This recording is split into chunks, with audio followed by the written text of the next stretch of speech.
Hello, folks. This is Alan in today's news. Um, Here's something here from Reuters. End of cheap money for U.S. farmers. Plows trouble into food production. This is Chicago. Montana farmer Sarah Jeans had big plans to invest the healthy profits she gleaned for her soybeans and wheat this year into upgrading her planter or buying a new storage bin. But those plans have gone by the wayside. Everything needs to farm is more expensive.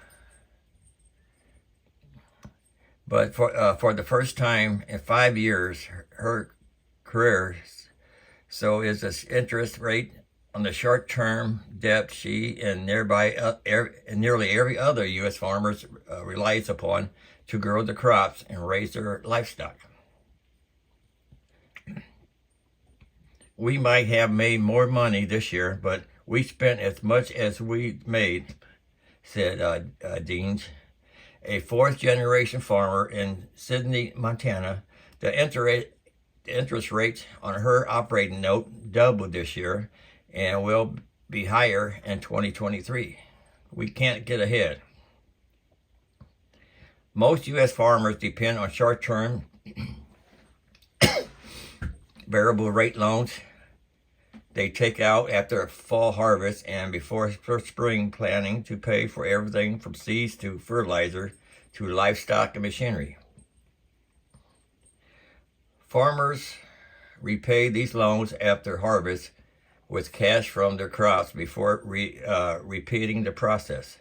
Often, farmers seek to secure loans by year end or early January to take advantage of suppliers' early pay discounts and to ensure they won't be caught short as global supplies of fertilizer and chemical remains tight. Now producers are wrestling with how to pay for that debt as interest rates rise ahead into the next planting season, according to interviews with 24 farmers and bankers, as well as data from the U.S. Department of Agriculture and the Kansas City Federal Reserve. The rising cost of credit is straining some producers' liquidity and prompting them to look at reducing fertilizer or chemical use or plant fewer seeds next spring. That in turn could reduce crop yields and place upward pressure on the cost of producing that food, which means the food prices is going to go even higher, I thought about being a farmer one time, but I'm glad I never did. All this comes as crop prices and global demand are strong. U.S. grain and oilseed producers reaped a boon this year when crop prices hit decade or all-time highs as the conflict in Ukraine disrupted grain exports from the Black Sea region. But the financial windfall came as widespread drought hobbled crops in the U.S. plains and caused cattle slaughter rates in Texas to soar. Fertilizer and fuel costs have risen, as have farmland prices and cash rents. Farming is a highly leverageable business, so about everything is financed, said Casey Seymour, who manages a farm equipment dealership in Scottsbluff, Nebraska, and runs a Moving Iron podcast. There's a lot of money out there being paid in interest.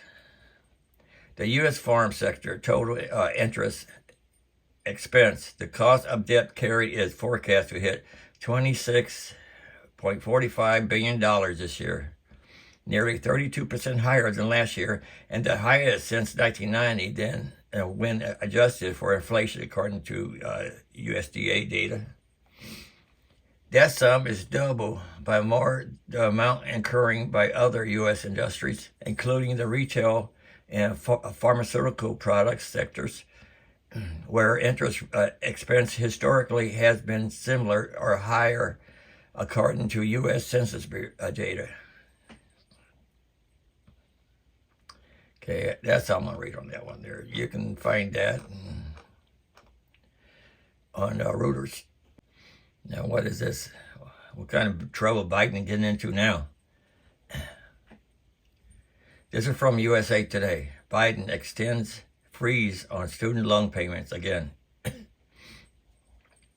From Washington, the White House is extending the pause on student loan payments until as late as June 30, 2023. President Joe Biden said Thursday as his plan for wider student loan debt forgiveness remains tied up in the courts. The pause has been scheduled to end December 31st, 2022, but that data has coupled with plans on mass debt relief. In a video message posted on Twitter, Biden defended his plan for far-reaching students' debt forgiveness and said the extension of the moratorium was a way to address the ongoing legal challenges. I'm confident that our student debt relief plan is legal, but it's on hold because Republican officials want to block it, he said. It's not legal. They already proved it's not legal. The exact end of the pause is uncertain. The Education Department said payments will start 2 months after the litigation concludes or the mass debt relief program have been implemented. It could last until June 30, but borrowers won't be required to make payments for an additional 2 months. The extension coincides with the end of the Supreme Court's current session. In the video message, Biden slammed Republican special interests that have successfully sued to halt his administration's students' debt cancellation program. The administration appealed to the Supreme Court to overturn a lower court's injunction that ruled that debt forgiveness plan can not go forward, and it shouldn't go forward. Everybody got to pay their dues.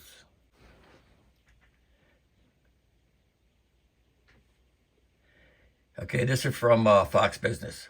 Eco-regulations force massive coal plant to shut down, sparkling community uproar. Exclusive, a plan to permanently cease operation at a coal-fired power plant in eastern Texas early next year has sparked against among members of the local community who fear severe economic consequences. In 2020, actually, let me play this little video here, if I can.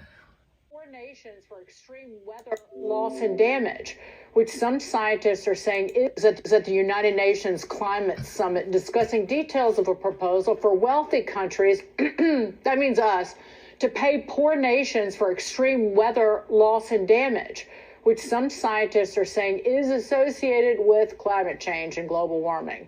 Joining me now is former State Department Senior Advisor Christian Whiten. Christian, I'm not going to filibuster. What do you think of this?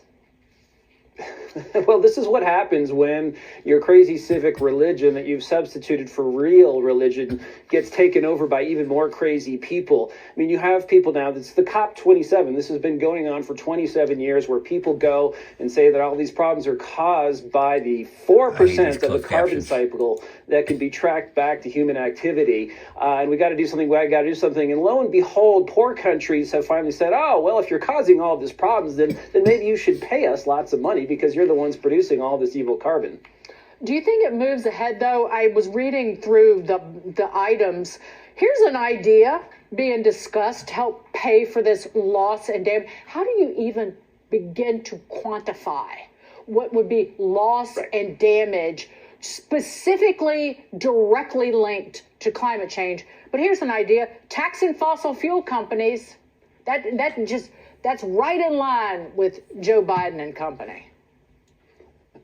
That's right. And of course, there's a lot of talk about that, about a carbon tax. And that's an interesting thing. Throughout all of this, in a year when Europe is in a genuine energy crisis, when the U.S., when we're paying $4 a gallon for gas, a lot more in some places, when New England may have a bona fide energy crisis because there are no pipelines going there and there's no fracking there, or in New York State, the people who are supposed to be thinking about ways, at least they should be thinking about ways to make energy cheaper, are thinking about making it more expensive. And you're right. What they're asking for here is a blank check. It's impossible to quantify. You know, they used to say that climate change wasn't responsible for localized weather events, and then they changed that based not on science, but on politics. And recently this year, the excuse is, oh, well, look at Pakistan. Pakistan had terrible flooding. Well, Pakistan almost always has terrible flooding. Lo and behold, it's not a terrifically run country in any realm.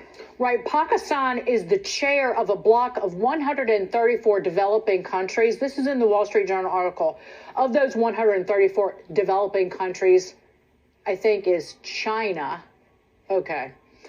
They're pushing together for a new fund to operate under the UN so that every nation has an equal say, unlike, say, at the World Bank. Right. God forbid that people actually paying should have more say. You know, that fund sounds like a slush fund. It sounds a lot like Oil for Food, which was set up supposedly to help Iraqis who were suffering from sanctions under Saddam Hussein get food. It didn't. It just flooded bank accounts in Geneva, flooded coffers. It didn't help the people going to it. The UN is just the symbol of unaccountable government. And the Biden administration has said, well, we're not so sure about this idea, but they did just set up a fund, $20 billion, 10 from government, 10 from the private sector, that'll never actually materialize, for Indonesia to use less coal. So bad idea with some criticism. But again, it's the sun god worship. This is the civic. I want to stop it here. You know, we got all these poor people living on the streets and stuff, and all the other country wants free money. You know, we got to do something about this, you know. Anyway, I'm going to read on here. You can watch the rest of this. I might have a link on it in my description box. In 2020, Southwestern Electric Power Company, SWEPCO, a subsidiary of the Ohio-based American Electric Power, AEP, announced it would close HW Perky Power Plant, a large 721 megawatt coal plant located in Hallsville, Texas, in March 2023. SWEPCO told Fox Business that it elected to shutter the plant after an economic analysis weighing the cost of environmental compliance and needed maintenance. The company, which operates 11 power plants, including Perky, and serves nearly 550,000 customers across Texas, Arkansas, and Louisiana, also said it had unlimitedly factor customer costs into its decision. One of the factors considered was impact on customer rates for the cost of completing this work. Customers will benefit from this decision, Scott Blake, a spokesperson for AEP, told Fox Business in an email. When an announcement was made, we immediately began working with the community to do everything possible to lessen the impact of the plant's closures. Let's see what I said.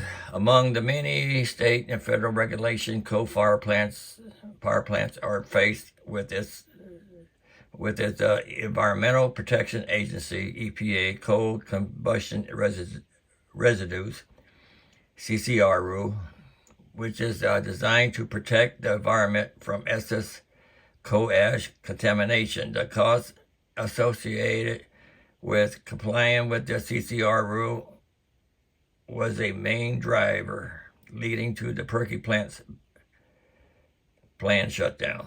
I know here in Missouri, they closed down one plant, planning on closing down another plant at the end of this year. But anyway, that's all I got for you right now. Hope you have a nice holiday and everything. And don't forget to like, subscribe, comment. And until next time, see ya.